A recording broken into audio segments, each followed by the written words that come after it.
You've been watching? What's it mean to you that the other team's up there?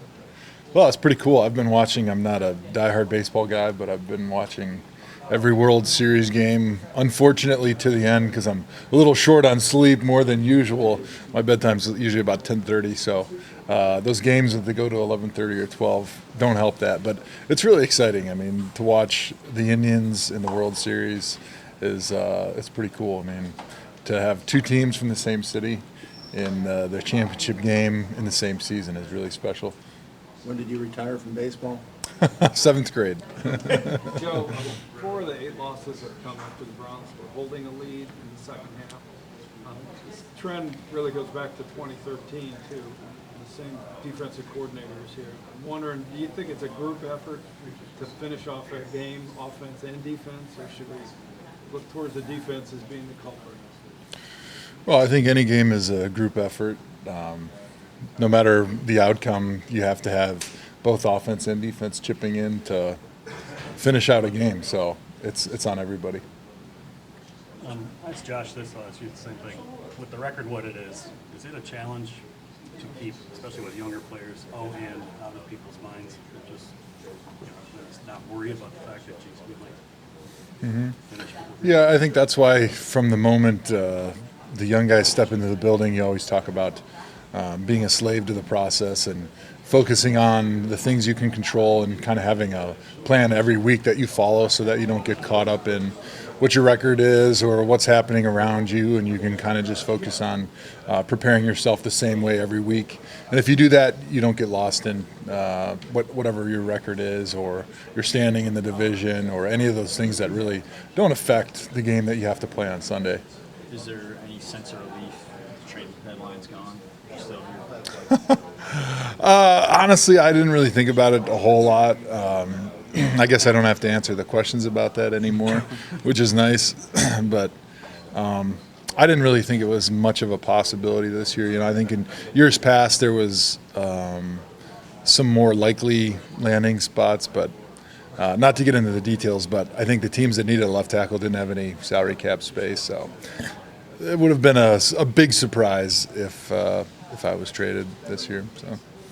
Hey Joe, on Sunday, Joe Hayden said there are no more young guys. Basically, 8 games into the season, have we kind of reached that point where youth isn't really a crutch that guys can fall back on? I hope that they're not falling back on any crutches ever, because no matter who's out there playing, the expectations are always the same. But you'd hope that the guys that have been here for 8 games, even though they are technically still rookies, they've got enough experience where they're playing better than they were at the beginning of the season, and hopefully that'll translate into some wins.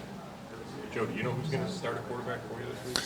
No, I think so far, just the walkthrough that we had, they've been rotating at quarterback, so I don't know what the plan is. They don't usually tell us what their strategy is going to be, and usually you can just try to find out by who's practicing the most. But in this case, it seems like they're both taking the reps, and I don't know if it'll be a quarterback by committee or if it'll be one guy gets named on Saturday or what. I mean, we know you're comfortable with Josh, but did Cody play well enough and fit in well enough that you're comfortable with either guy? I think so. I think Cody did a great job when he was out there. I think he surpassed everyone's expectations.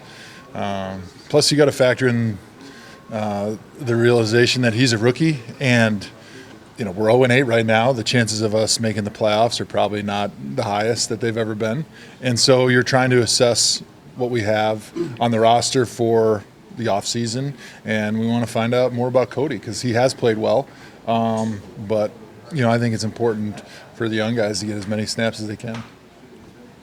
What did you guys get in Jamie Collins when you think about what you saw on film and you're getting ready for the Yeah, he's obviously a huge steal for us.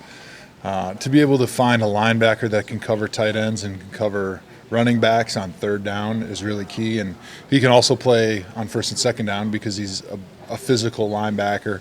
So to be able to find an inside linebacker in today's day and age that can run and hit is pretty unique, and that's why he's been named to the Pro Bowl a few times, and I think he's been an All-Pro. What was that costume? Which one? Multiple costume changes. Did you? I only saw the one. No, well, my my most humbling costume was Sia's sideline dancer or something like that. Sia is apparently a musician. Okay. I told my wife that the costume was going to be horrible because nobody was going to know who it was, but she insisted that Ellen wore the costume and that everyone would know. So obviously you guys don't watch Ellen, nor do I. But you're working. Yeah, I was too busy working. So Is it the one off the shoulder? Is that? that was a wardrobe malfunction. The 5XL from Catherine's Big and Tall didn't stand up to the voluptuous left tackles.